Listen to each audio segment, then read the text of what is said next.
Ces recommandations confirment, une fois de plus, votre détermination dans la recherche de la paix durable en Afrique, en explorant des voies et moyens pouvant concourir à la préservation et à la consolidation des acquis et surtout à la promotion de la bonne gouvernance par la ratification, l'incorporation de nos textes législatifs et la mise en œuvre des instruments juridiques de l'Union africaine sur les valeurs partagées.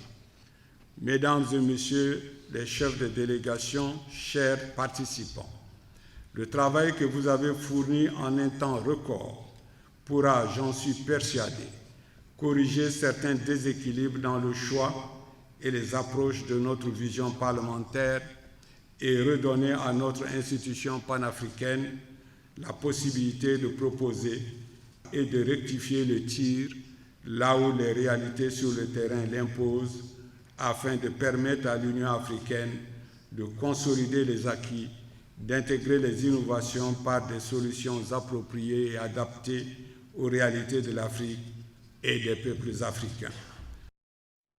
Il s'est tenu ce mercredi au Palais de la Démocratie une réunion par visioconférence du comité interparlementaire du G5 Sahel.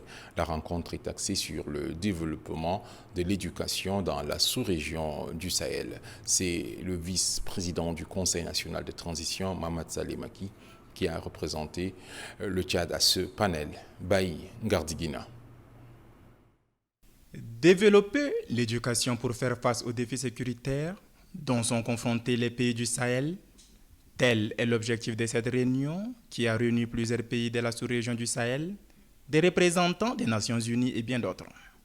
Cette quatrième rencontre du genre vise aussi à mutualiser les efforts des pays dans la lutte contre le terrorisme et l'extrémisme violent. Le premier vice-président du CNT, Mahamat Saleh Maki, représentant le président en exercice du CIPG5 Sahel, Dr Haroun Kabadi a, dans son intervention, rappelé le contexte dans lequel se tient cette réunion qui, selon lui, est marquée par des crises sécuritaires et des menaces terroristes qui ont des conséquences désastreuses.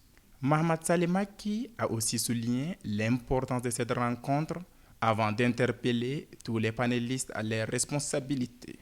Notre devoir aujourd'hui est donc de tout faire pour que l'espace Sahel soit un havre de paix, un îlot de sécurité, où prospèrent nos établissements scolaires et un enseignement de qualité, une réalité vivante et une foire efficace d'impulsion économique de l'ensemble de notre sous-région.